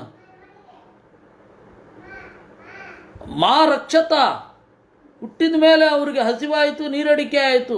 ಮಾ ರಕ್ಷತ, ಯಾಕೆ ಇವನನ್ನು ರಕ್ಷಣೆ ಮಾಡಿಬಿಡ್ತೀರಿ? ಜಕ್ಷತ, ತಿಂದು ಬಿಡಿ. ಆಗ ಬ್ರಹ್ಮದೇವರು ಸಂವಿಘ್ನ, ಉದ್ವಿಗ್ನರಾದರು. ಮಾಮ ಜಕ್ಷತ ರಕ್ಷತ, ನನ್ನನ್ನು ತಿನ್ನಬೇಡಿ, ರಕ್ಷಣೆ ಮಾಡ್ರಿ, ನಿಮಗೆ ಇನ್ನು ಮೇಲಿಂದ ಯಕ್ಷರು ರಾಕ್ಷಸರು ಅಂತ ಹೆಸರಾಗಲಿ ಅಂತ. ತಿನ್ನಿರಿ ಅಂತ ಯಾರಿಗೆ ಹೇಳಿದ್ರೋ ಅವರು ಯಕ್ಷರಾದರು. ರಕ್ಷಿಸಿರಿ ಅಂತ ಯಾರಿಗೆ ಹೇಳಿದ್ರೋ ಅವರು ರಾಕ್ಷಸರಾದರು. ಅಂದರೆ ಅವರು ಏನು ಮಾಡಲಿಕ್ಕೆ ಹೋಗಿದ್ರೋ ಅದ್ರ ಉಲ್ಟಾ ಅವ್ರ ಹೆಸರು. ರಕ್ಷಿಸಿರಿ ಅಂತ ಹೇಳಿದವರು ಯಕ್ಷರು. ಭಕ್ಷಿಸಿರಿ ಅಂತ ಹೇಳಿದ್ದು ರಾಕ್ಷಸರು. ಅದರಿಂದಾಗಿ ಅವ್ರಿಗೆ ಯಕ್ಷ ಅಂತಾಯಿತು, ಇವರಿಗೆ ರಕ್ಷಾ ಅಂತಾಯಿತು. ದೇವತಾ ಪ್ರಭಯಾಯ ದಿವ್ಯಾ ಪ್ರಮುಖತೋ ಸೃಜನ್ ದೇಹಾರ್ಚುರು ದೇವಯಂತಹ ವಿಸೃಷ್ಟಾಂ ತಾಂ ಪ್ರಭಾಮಹಃ. ಆಮೇಲೆ ಇನ್ನೊಂದು ದೇಹ, ದೇವತೆಗಳೆಲ್ಲ ಇನ್ನೊಂದು ದೇಹದಿಂದ ಬಂದರು. ಆ ದೇಹ ಅನ್ನೋದು ಬೆಳಕಿಗೆ ನೆಲೆಯಾಯಿತು. ಬ್ರಹ್ಮದೇವರು ಆ ದೇಹವನ್ನು ಬಿಟ್ಟರು, 2 ದೇಹ ಬಿಟ್ಟರು. ಒಂದು ಕತ್ತಲಾದ ದೇಹ ಅದನ್ನು ಬಿಟ್ಟರು, ಇನ್ನೊಂದು ಬೆಳಕಿನ ದೇಹ ಅದನ್ನು ಬಿಟ್ಟರು. ದೇವೋ ದೇವಾನ್ ಜಘನತಃ ಸೃಜತಿ ಸ್ಮ ವಿಲೋಲುಪಾನ್ ತಯೇನಂ ಲೋಲುಪತಯ ಮೈಥುನಾ ಏಪಪೇದಿರೇ. ಇನ್ನು ಕೆಲವರಂತೂ ಜಘನದಿಂದ ಹುಟ್ಟಿದವರು, ಬ್ರಹ್ಮದೇವರ ಸೊಂಟದಿಂದ ಹುಟ್ಟಿದವರು, ಬ್ರಹ್ಮದೇವರನ್ನೇ ಭೋಗಿಸಲಿಕ್ಕೆ ಬಂದ್ರಂತೆ. ಅಂತಹ ಲೋಲುಪರು. ತಥೋ ಹಸಂಸ ಭಗವಾನ್ ಅಸುರೈರ್ನಿರಪತ್ರಪೈ ಅನ್ವೀಯಮಾನಸ್ತರಸ ಕ್ರುದ್ಧೋ ಭೀತ ಪರಾಪತತ್.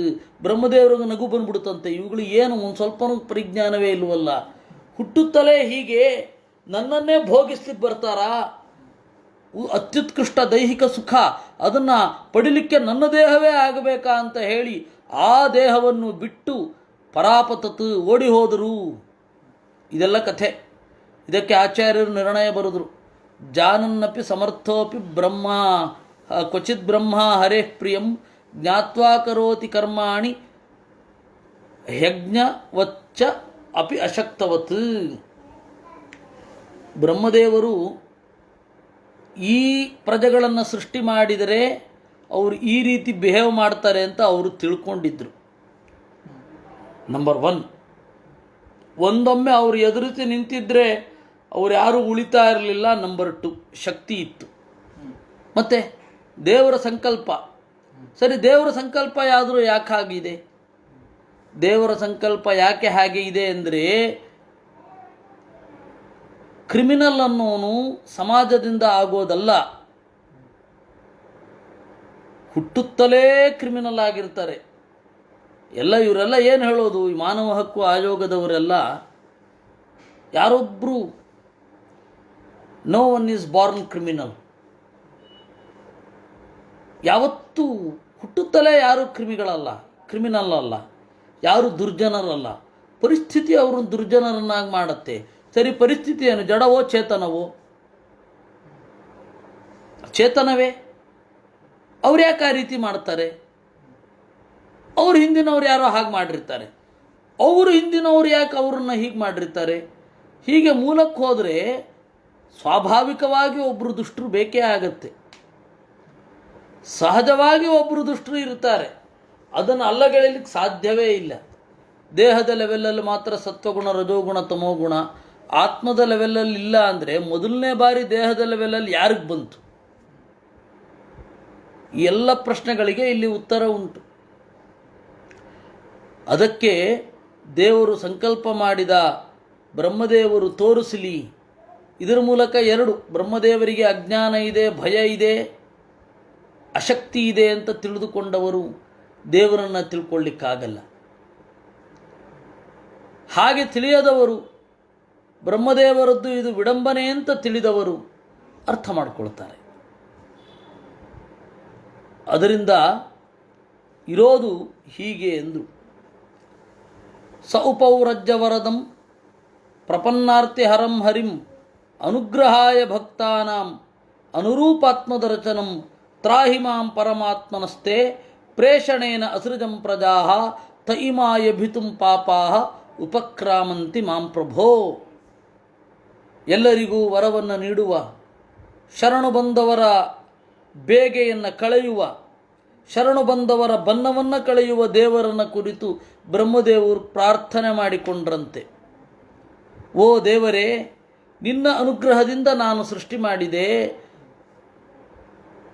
ಇವರು ತಾಯಿಮ ಯಭಿತುಂ ಪಾಪಾಹ, ಈ ಪಾಪಿಷ್ಠರು ನನ್ನನ್ನೇ ಭೋಗಿಸಲಿಕ್ಕೆ ಬಂದಿದ್ದಾರೆ ದೇಹದಿಂದ, ನೀನೇ ರಕ್ಷಣೆ ಮಾಡು ಅಂತ. ತ್ವಮೇಕ ಕಿಲ ಲೋಕಾನಾಂ ಕ್ಲಿಷ್ಟಾನಾಂ ಕ್ಲೇಶನಾಚನಃ ತ್ವಮೇಕ ಕ್ಲೇಶದಸ್ತೇತಾಂ ಅನಾಸನ್ನ ಪದಾಂ ತವ. ನೀನೊಬ್ಬನೇ ಸಂಕಟ ಪಡುವ ಜನರ ಕ್ಲೇಶವನ್ನು ನೀಗುವವ. ತ್ವಮೇಕ ಕ್ಲೇಶದಸ್ತೇಷಾಂ ಅನಾಸನ್ನ ಪದಾಂ ತವ. ನೀನೊಬ್ಬನೇ ಹೀಗೆ ಮಾಡ್ತೀಯ. ಸೋವಧಾರ್ಯಾಸ್ಯ ಕಾರ್ಪಣ್ಯಂ ವಿವಿಕ್ತ ಅಧ್ಯಾತ್ಮದರ್ಶನ ವಿಮುಂಚಾತ್ಮ ತನುಂ ಘೋರಾಂ ಇತ್ಯುಕ್ತೋ ವಿಮುಮೋಚ. ಆಗ ದೇವರು ಹೇಳಿದನಂತೆ, ಏನಪ್ಪ ಯಾಕೋ ಇಷ್ಟೊಂದು ಕಷ್ಟಪಡ್ತಿ, ಈ ದೇಹನೇ ಬಿಟ್ಬಿಡೋ, ಅವ್ರು ಏನು ಬೇಕಾದ್ರೆ ಮಾಡ್ಕೊಳ್ಳಿ ಅಂತ. ಬ್ರಹ್ಮದೇವರು ಏನು ಮಾಡಿದ್ರು, ಘೋರವಾದ ತನ್ನ ದೇಹವನ್ನು ಬಿಟ್ಟುಬಿಟ್ರು. ಅದನ್ನು ಅವರು ಬಳಸ್ಕೊಂಡ್ರು ಆ ದುಷ್ಟ ಪ್ರಜೆಗಳು. ಇದು ಏನಿದು? ಆಚಾರ್ಯರು ಹೇಳಿದ್ರು, ವ್ಯಸೃಜನ್ಮಲವದ್ದೇಹಂ ಬಾಹ್ಯಂ ನತು ನಿಜಂ ಪುರಾ ಬ್ರಹ್ಮ ತಚ್ಚಾಹರಾದಿತ್ವಂ ಪ್ರಾಪ ದೈವಾದಿ ದೈವತಂ ಇತಿ ಕೌರ್ಮೇ. ಬ್ರಹ್ಮದೇವರು ಏನೇನು ದೇಹವನ್ನು ಬಿಟ್ಟರು ಅಂತ ವರದಿಯಾಗಿದೆ. ಮೊದಲನೇ ದೇಹ ಬಿಟ್ಟರು, ರಾತ್ರಿ ಆಯಿತು. ಎರಡನೇ ದೇಹ ಬಿಟ್ಟರು, ಬೆಳಗ್ಗೆ ಆಯಿತು. ಆಮೇಲೆ ಒಂದು ದೇಹ ವಿಪರೀತ ಕ್ರೂರರಾದ, ಲಂಪಟರಾದ, ವಿಪರೀತ ಕಾಮಿಗಳಾದ ಪುರುಷರು ಬಂದರು, ಅವರಿಗಾಗಿ ಒಂದು ದೇಹ ಬಿಟ್ಟರು. ಇವೆಲ್ಲ ಏನು? ಇದೆಲ್ಲ ಬ್ರಹ್ಮದೇವರ ಶರೀರ ಅಲ್ಲ, ದೇವರು ಕೊಟ್ಟ ಬ್ರಹ್ಮದೇವರ ಶರೀರ ಅಲ್ಲ.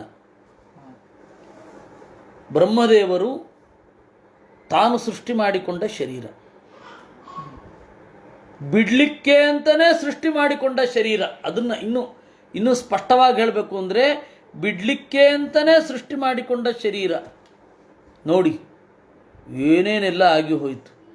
ಎಂತೆಂಥವರನ್ನು ಸೃಷ್ಟಿ ಮಾಡಿದ್ರು, ಸೃಷ್ಟಿ ಮಾಡ್ತಲೇ ಎಂತಹ ದುಷ್ಟರು ಬಂದುಬಿಟ್ರು. ಈ ತರಹದ ಮಹಾವಿಘ್ನಗಳನ್ನೆಲ್ಲ ದಾಟಿ ಜಗತ್ತು ಇವತ್ತು ಈ ಪರಿಸ್ಥಿತಿಯಲ್ಲಿ ಬಂದು ನಿಂತಿದೆ. ಇವತ್ತೇ ಬಹಳ ಕಷ್ಟ ಇದೆ ಅಂತ ಅಂದುಕೊಳ್ಬೇಡಿ. ಜಗತ್ತು ಯಾವತ್ತೂ ಕಷ್ಟದಿಂದಲೇ ಬಂದದ್ದು. ನೀವೇನು ಬೇಕಾದರೂ ನೋಡಿ.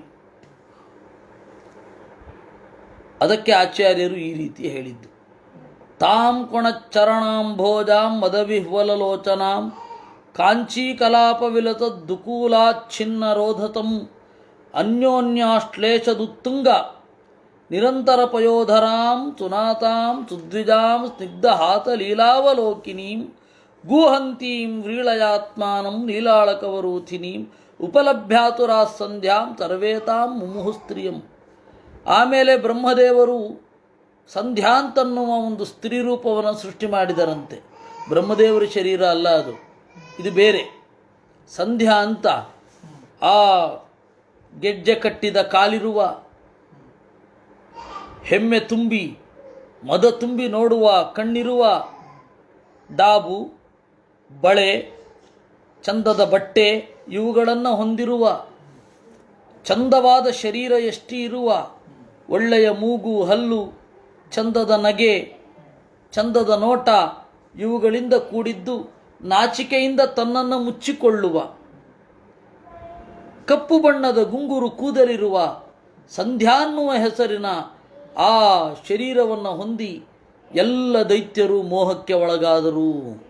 ಮೋಹಕ ರೂಪವೇ ಅದು. ಸಂಧ್ಯಾ ಅಂತ ಹೇಳಿ ಒಬ್ಬಳು ದೇವತೆ, ಅವಳ ಶರೀರ ಅದನ್ನು ನೋಡಿ ಎಲ್ಲರೂ ಮೋಹಕ್ಕೆ ಒಳಗಾದರು. ಅಹೋ ರೂಪಂ ಅಹೋ ಧೈರ್ಯಂ ಅಹೋ ಅಸ್ಯಾ ನವಂ ವಯಃ ಮಧ್ಯೆ ಕಾಮಯಮಾನಾನಾಂ ಅಕಾಮೇವ ಪ್ರಸರ್ಪತಿ. ಓ ನೋಡಿ, ಏನು ರೂಪ, ಏನು ಸ್ಥೈರ್ಯ, ಏನು ವಯಸ್ಸು, ಏನು ಯೌವನ, ಎಲ್ಲರೂ ಬಯಸುವವರ ನಡುವೆ ಬಯಸದಂತೆ ಇವಳಿದ್ದಾಳೆ ಅಂತ ಅವಳನ್ನು ಮೋಹಿಸಿದರಂತೆ. ವಿತರ್ಕಯಂತೋ ಬಹುಧಾ ತಾಂ ಸಂಧ್ಯಾಂ ಪ್ರಮದಾಯತೀಂ ಅಭಿಸಂಭಾವ್ಯ ವಿಸ್ರಂಭಾತ್ ಪರೇ ಪೃಚ್ಛನ್ ಕುಮೇಧತಃ. ಅವಳನ್ನು ನೋಡಿ ಉತ್ಕಟವಾದ ಬಯಕೆಯವರಾಗಿ ಎಲ್ಲ ಅಸುರರೇ ಮೊದಲಾದವರು ಕೇಳಿದರಂತೆ, ಕಾಸಿ ಕಸ್ಯಾತಿರಂಭೋರು ಕೋವಾರ್ಥಸ್ತೇತ್ರ ಭಾಮಿನಿ ರೂಪದ್ರವಣ ಪಣ್ಯೇನ ದುರ್ಭಗಾನ್ನೋ ವಿಬಾಧಸೆ. ಚಂದದ ಸೊಂಟವುಳ್ಳವಳೇ, ನೋಡಿ ಅವರದು ದೃಷ್ಟಿಯಲ್ಲಿ ಅಂತ. ರಂಭೋರು ಬಾಳೆದಿಂಡಿನಂತಹ ತೊಡೆಯವಳೇ, ನೀನು ಯಾರು? ಈ ಅತ್ಯದ್ಭುತವಾದ ರೂಪದಿಂದ ದೌರ್ಭಾಗ್ಯವುಳ್ಳ ನಮ್ಮನ್ನು ಕಾಡಿಸ್ತಾ ಇದ್ದೀರಿ. ಯಾವ ಕಾವಾಸಿ ತ್ವಮಬಲೆ ದಿಷ್ಟ್ಯಾತಂದರತನಂ ತವ ಉದ್ಧುನೋಚಿ ಈಕ್ಷಮಾಣಾನಾಂ ಕಂದುಕ ಕ್ರೀಡಯಾ ಮನಃ. ಯಾವಳು ಬೇಕಾದರೂ ಆಗಿರು, ನೀನು ಯಾರ ಮಗಳು, ನಿನ್ನ ಪೂರ್ವೋತ್ತರಗಳೇನು, ಇದ್ಯಾವುದನ್ನು ನಾವು ನೋಡೋ ಸ್ಟೇಜಲ್ಲಿ ಇರಲ್ಲ. ನಾವು ನೋಡಬೇಕಾದದ್ದು ಯಾವುದು ಅಂತಂದರೆ ಉದ್ಧುನೋಷಿ ಈಕ್ಷಮಾಣಾನ, ನಮ್ಮ ಮನಸ್ಸನ್ನೆಲ್ಲ ಅಪಹರಿಸಿಕೊಂಡು ಹೋಗಿದ್ದಿ. ಈಗ ನೀನು ಆಡ್ತಾ ಇರೋದು ಕೇವಲ ಚಂಡಾಟವಲ್ಲ, ಆ ಚೆಂಡಿನಂತೆ ಇರುವ ನಮ್ಮ ಮನಸ್ಸನ್ನು ಚೆಂಡಾಟ ಆಡುವ ಮೂಲಕ ನಮ್ಮ ಕಣ್ಣನ್ನು ಚೆಂಡಿನಂತೆ ಪುಟಿಸ್ತಾ ಇದ್ದೀಯ ನೀನು. ನೈಕತ್ರತೆ ಜಯತಿ ಶಾಲಿನಿ ಪಾದ ಪದ್ಮಂ ಘಂತ್ಯಾಮಹು ಕರತಳೇನ ಪತತ್ ಪತಂಗಂ ಮಧ್ಯಂ ವಿಷೀದತಿ ಬೃಹತ್ ಸ್ತನಭಾರಭೀತಂ ಶ್ರಾಂತಾಚ ದೃಷ್ಟಿರಮಲಃ ಸುಜಟಾವರೂಥಃ. ನಿನ್ನ ಕಾಲುಗಳು ಒಂದೆಡೆ ಇಲ್ಲ, ಸರಸರನೆ ಸುಳಿದಾಡುತ್ತಿದೆ. ಕೈಯಿಂದ ನೀನು ಹೊಡಿತಾ ಇರೋದು ಚೆಂಡನ್ನಲ್ಲ, ನಮ್ಮ ಮನಸ್ಸನ್ನು. ನಿನ್ನ ಬಡವಾದ ನಡು ನಿನ್ನ ಇಡೀ ಮೈಯ ಭಾರದಿಂದ ಬಾಗಿದೆ, ನೋಟ ಸೋತಿದೆ. ನಿನ್ನ ಆ ಉದ್ದವಾದ ಶರೀರ ಎಷ್ಟಿ ನಮ್ಮ ಎಲ್ಲರ ದೃಷ್ಟಿಗಳನ್ನು ಅಪಹರಿಸಿದೆ. ಇತಿ ಸಾಯಂತನೀಂ ಸಂಧ್ಯಾಂ ಅಸುರಾ ಪ್ರಮದಾಯತೀಂ ಪ್ರಲೋಭಯಂತೀಂ ಜಗೃಹು ಮತ್ತಾ ಮೂಢಧಿಯ ಸ್ತ್ರೀಯಂ. ಈ ರೀತಿ ಸಂಜೆಯನ್ನು ನೋಡಿದರಂತೆ. ಆ ಸಂಧ್ಯಾ ಅನ್ನುವ ಸ್ತ್ರೀಯನ್ನು ನೋಡಿ ಅವರು ಮೋಹಗೊಂಡರು. ಪ್ರಹಸ್ಯ ಭಾವಗಂಭೀರಂ ಜಿಘ್ರಂತ್ಯಾತ್ಮಾನಮಾತ್ಮನ ಕಾಂತ್ಯಾ ತತರ್ಜ ಭಗವಾನ್ ಗಂಧರ್ವಾಪ್ಸರಸಾಂಗಣಾನ್. ದೈತ್ಯರು ಅವಳನ್ನು ಮುಟ್ಲಿಕ್ಕಾಗ್ತಾ ಇಲ್ಲ, ಆದರೆ ಉಕ್ಕಿ ಬರುವ ಕಾಮವನ್ನು ತಡಿಲಿಕ್ಕಾಗ್ತಾ ಇಲ್ಲ. ಈ ರೀತಿ ಉಕ್ಕಿ ಬಂದ ಕಾಮದಿಂದ ಅವರ ಗಮನ ಬೇರೆ ಕಡೆ ಸೆಳೆದಾಗ ಬ್ರಹ್ಮದೇವರು ನಕ್ಕರಂತೆ. ಇವುಗಳಿಷ್ಟೇ, ಇನ್ನು ಅವಳನ್ನು ಮುಟ್ಲಿಕ್ಕಾಗಲ್ಲ, ಆದರೆ ಇವರ ಕಾಮ ತೀರಲ್ಲ. ಹೀಗೆ ಅದನ್ನು ನೋಡಿ ಬೇರೆ ಕಡೆ ಸೃಷ್ಟಿಯಲ್ಲಿ ಬ್ರಹ್ಮದೇವರು ಪ್ರವೃತ್ತರಾದರು. ಗಂಧರ್ವರು, ಅಪ್ಸರೆಯರು ಇವರನ್ನು ವಿಸಸರ್ಜ ತನುಂ ತಾಂ ವೈ ಜ್ಯೋತ್ಸ್ನಾಂ ಕಾಂತಿಮತೀಂ ಪ್ರಿಯಾಂ ತಯೇನಾಮದದು ಪ್ರೀತ್ಯ ವಿಶ್ವಾವಸು ಪುರೋಗಮಾಹ. ಆಮೇಲೆ ಸಂಧ್ಯೆ ಆದ ಮೇಲೆ ಬೆಳದಿಂಗಳಿನಿಂದ ಕೂಡಿದ ಒಂದು ದೇಹವನ್ನು ಬ್ರಹ್ಮದೇವರು ಧರಿಸಿದರು. ಆಮೇಲೆ ಅದನ್ನು ಬಿಟ್ಟರು. ಅದನ್ನು ವಿಶ್ವಾವತು ಮೊದಲಾದವರೆಲ್ಲ ಸ್ವೀಕಾರ ಮಾಡಿದರಂತೆ. ಸೃಷ್ಟ್ವಾ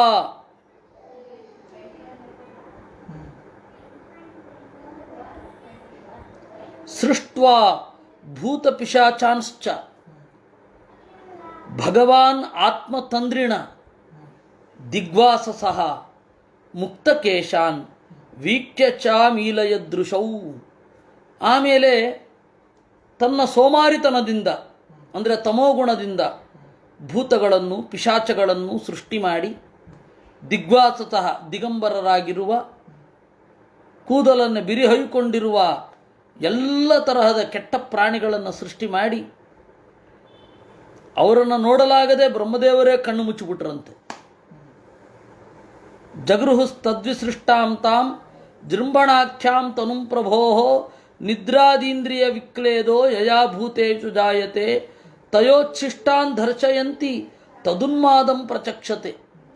ಆಮೇಲೆ ಆ ಶರೀರವನ್ನು ಬ್ರಹ್ಮದೇವರು ಬಿಟ್ಟರು. ಅದನ್ನು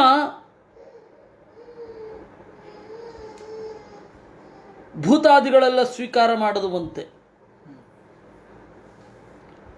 ಅದರಿಂದ ಎಲ್ಲರನ್ನ ಮೋಹಿಸೋದು, ಕಾಡಿಸೋದು ಮೊದಲಾದವುಗಳನ್ನು ಮಾಡಲಿಕ್ಕೆ ಶುರು ಮಾಡಿದರು. ಹೀಗೆ ಬ್ರಹ್ಮದೇವರು ಎಷ್ಟು ಶರೀರವನ್ನು ತೆಗೆದುಕೊಂಡರು, ಬೇರೆ ಬೇರೆ ತರಹದ ಶರೀರವನ್ನು ಸೃಷ್ಟಿ ಮಾಡಿಕೊಂಡ್ರು.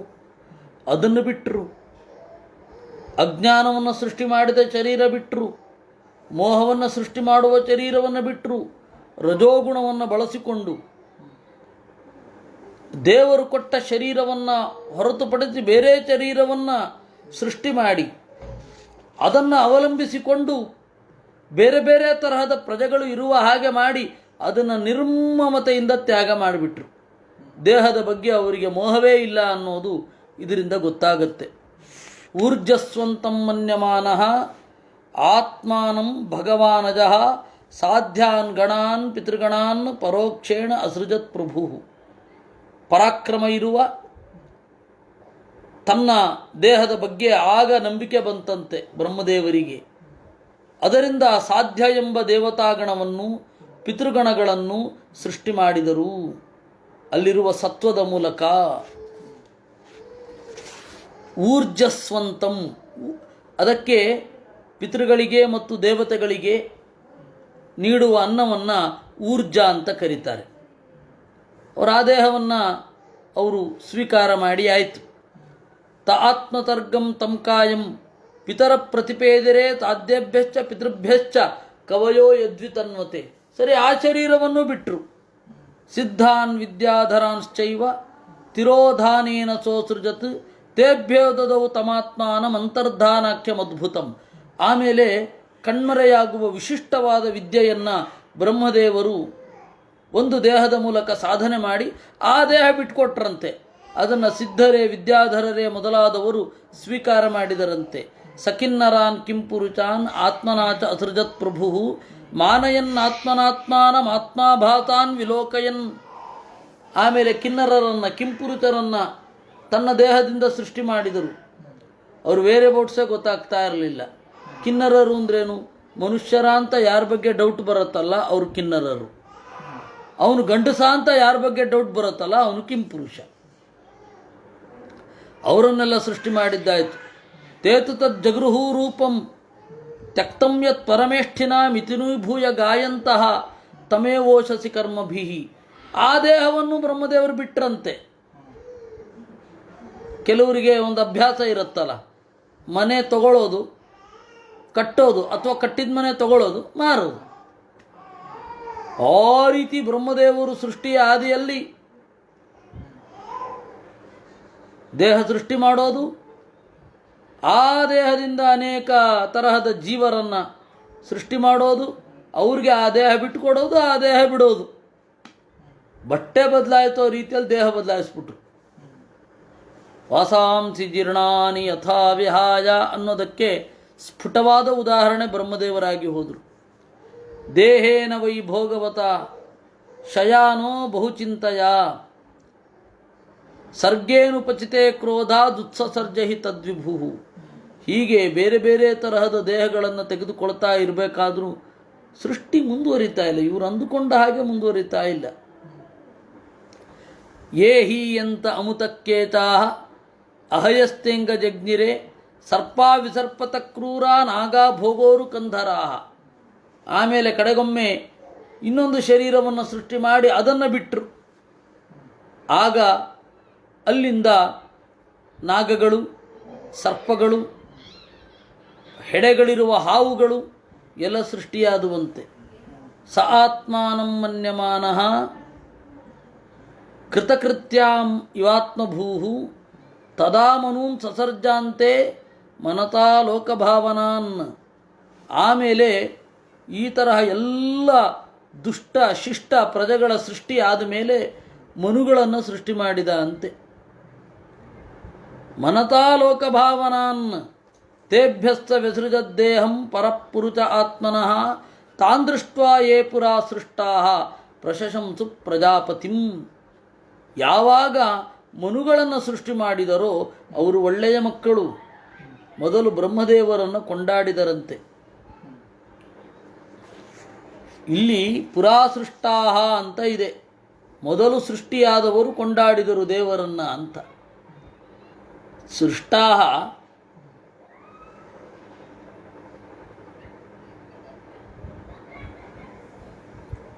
ಸೃಷ್ಟಿ ಮಾಡಿ ಆದ ಮೇಲೆ ಕೊಂಡಾಡಿದ್ದಲ್ಲ. ಯೇ ಪುರಾ ಸೃಷ್ಟಾಹ, ಮೊದಲು ಸೃಷ್ಟವಾದವರು ಕೊಂಡಾಡಿದರು. ಇದರ ಅಭಿಪ್ರಾಯ ಏನು ಅಂದರೆ, ದೇವತೆಗಳು ಈ ಎಲ್ಲ ಬ್ರಹ್ಮದೇವರ ಸೃಷ್ಟಿಯನ್ನು ತಟಸ್ಥವಾಗಿ ನೋಡ್ತಾ ಇದ್ದರು ಅಂತ ಅರ್ಥ. ಅಹೋ ಏತದ್ ಜಗತ್ ಸೃಷ್ಟಃ ಸುಕೃತಂ ಬತತೆ ಮಹತ್ ಪ್ರತಿಷ್ಠಿತ ಕ್ರಿಯಾ ಯಸ್ಮಿನ್ ಸಾಕಮನ್ನ ಮದಾಮಹೇ. ಜಗತ್ತನ್ನು ಸೃಷ್ಟಿಸಿದ ಬ್ರಹ್ಮದೇವರೇ, ಸುಕೃತಂ ಬತತೆ ಕೃತಂ, ಎಂತಹ ಒಳ್ಳೆಯ ಕೆಲಸ ಮಾಡಿದಿರಿ. ಹೀಗೆಲ್ಲ ನೀವು ಬೇರೆ ಬೇರೆ ತರಹದ ಪ್ರಜೆಗಳನ್ನು ಸೃಷ್ಟಿ ಮಾಡಿದ್ರಿಂದ ನಮಗೊಂದು ಕ್ಲಾರಿಟಿ ಬಂತು, ಏನು ಮಾಡಬೇಕು, ಹೇಗಿರಬೇಕು ಅಂತ. ಸಾಕಂ ಅನ್ನ ಮದಾಮಹಿ, ನಾವೆಲ್ಲರೂ ದೇವತೆಗಳು ಒಟ್ಟಿಗೆ ಭೋಗಿಸ್ತೇವೆ. ಜ್ಞಾನವೆಂಬ ಅನ್ನವನ್ನು, ಲೋಕದ ಪದಾರ್ಥಗಳಿಂದ ಸಿಗುವ ಆನಂದವನ್ನು, ಜ್ಞಾನಿಗಳ ಒಳಗನ್ನು ನಾವು ಭೋಗಿಸ್ತೇವೆ.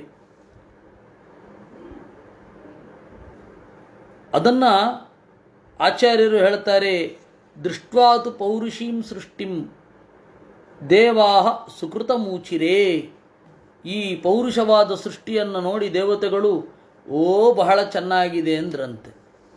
ತಪಸಾ ವಿದ್ಯೆಯಾ ಯುಕ್ತೋ ಯೋಗೇನ ಚ ಸಮಾಧಿನಾ ಆದೌ ರುಚಿನ್ ಋಚಿಕೇಚ ಸಸರ್ಜ ಅಭಿಮತಃ ಪ್ರಜಾ.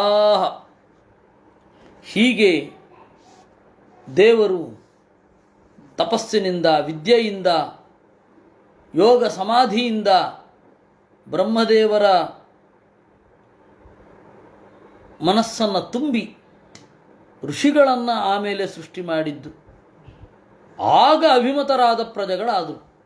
ಯತ್ರಾಪಿತು ಹರೇರ್ನಾಮ ತದನ್ಯತ್ರ ಪ್ರಜಾಪತೆ ಪ್ರಯುಜ್ಯತೆ ತದಾಂತರ ಹರೇಸ್ತತ್ರ ಗೃಹೀತಿರ್ನಾನ್ಯಥಾ ಭವೇತ್.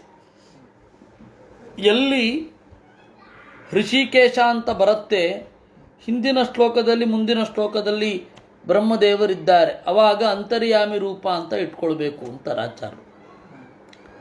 ಸ್ವಾತಂತ್ರ್ಯಾದವರತ್ವಂಚ ಪರಸ್ಯಾಪಿ ಪ್ರಯುಜ್ಯತೆ ಸ್ಥಿತಸ್ಯಾಪಿ ಯಥಾ ರಾಜ್ಞಃ ಸ್ವಾನಾಂ ಜಯ ಪರಾಜಯವು. ಹೇಗೆ ಅಂದರೆ, ನಾನು ಮನೆ ಕಟ್ಟಿದೆ ಅಂದರೆ ಕಟ್ಟಿಸಿದೆ ಅಂತ ಅರ್ಥ, ಹಾಗೆ ದೇವರು ಮಾಡಿಸಿದ ಅಂತ. ಅಥೋ ಹೃಷಿಕೇಶ ಬ್ರಹ್ಮಾಂತರ್ಯಾಮಿ, ಇಲ್ಲಿ ಇರುವ ಹೃಷಿಕೇಶ ಅಂದರೆ ಬ್ರಹ್ಮಾಂತರ್ಯಾಮಿ ಆದ ಹೃಷಿಕೇಶ ಅಂತ ಇಟ್ಕೊಳ್ಬೇಕು.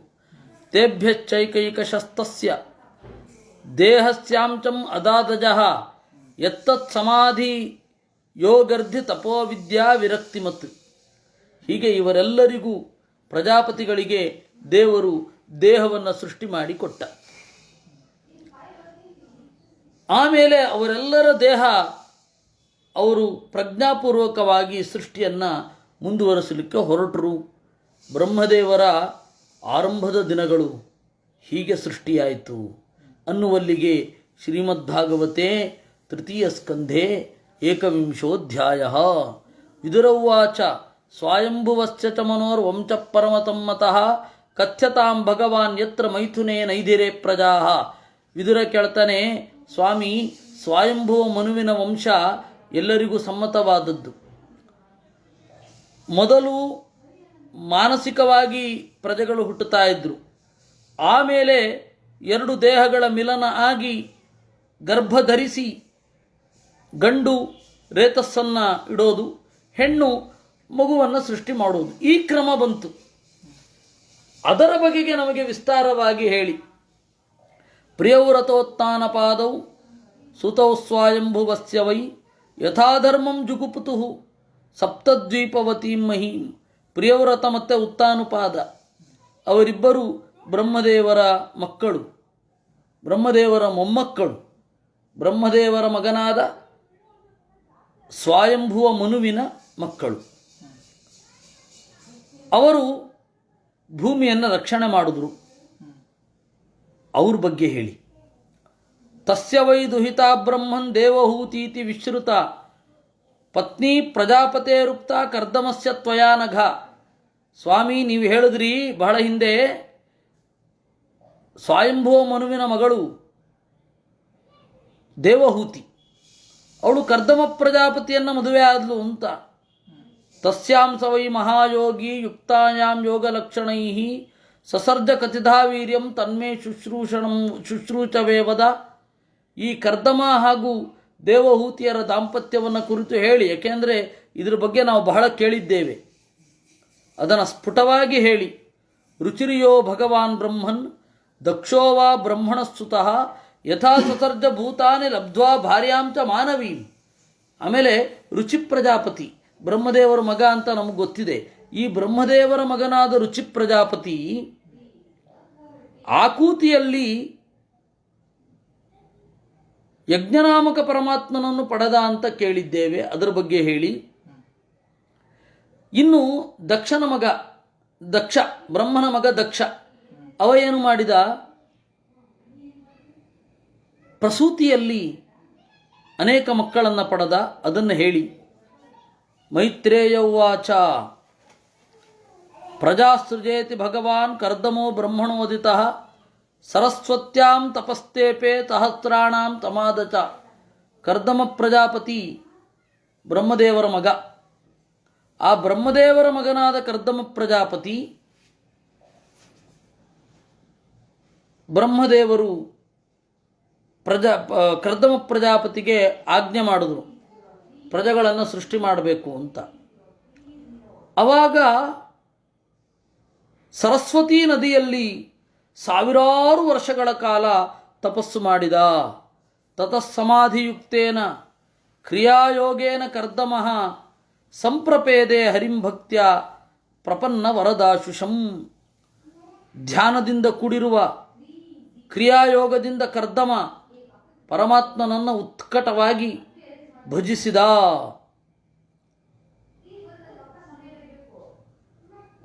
ತಾವತ್ ಪ್ರಸನ್ನೋ ಭಗವಾನ್ ಪುಷ್ಕರಾಕ್ಷಕೃತೆ ಯುಗೆ ದರ್ಶಯಾಮಾಸ ತಂ ಕ್ಷಪ್ತಃ ಶಾಬ್ದಂ ಬ್ರಹ್ಮ ದದದ್ವಪು. ಅವನ ತಪಸ್ಸಿಗೆ ಪ್ರಸನ್ನನಾಗಿ ಕೃತಯುಗದಲ್ಲಿ ಪರಮಾತ್ಮ ತನ್ನ ರೂಪವನ್ನು ತೋರಿಸಿದ. ಅಲ್ಲಿ ಶಾಬ್ದಂ ಬ್ರಹ್ಮ ಅಂತಿದೆ. ಶಾಬ್ದಂ ಬ್ರಹ್ಮ ಅಂದರೆ ಆಚಾರ್ಯರು ಹೇಳಿದ್ರು ಶಬ್ದ ವಿಷಯಂ ಬ್ರಹ್ಮ, ವೇದ ಪ್ರತಿಪಾದ್ಯವಾದ ರೂಪವನ್ನು ತೋರಿಸಿದ. ಆ ವೇದ ಪ್ರತಿಪಾದ್ಯವಾದ ರೂಪವನ್ನು ನೋಡಿ ಕರ್ದಮ ಪ್ರಜಾಪತಿ ಏನಂದ, ಮುಂದೆ ಏನೇನೆಲ್ಲ ಘಟನೆಗಳಾಯಿತು ಅನ್ನುವ ಒಂದು ಭಾಗವನ್ನು ನಾವು ನಾಳೆ ನೋಡೋಣ ಅಂತ ಹೇಳ್ತಾ ಇವತ್ತಿನ ಶ್ರಾವಣ ಯಜ್ಞವನ್ನು ದೇವರಲ್ಲಿ ಸಮರ್ಪಣೆ ಮಾಡೋಣ. ಕೃಷ್ಣಾರ್ಪಣಮಸ್ತು. ಅನೇನ ಭಾವೇತ್ ಪುಣ್ಯಂ ತದಾಪ್ನೋತು ಪಿತಾಮಹ.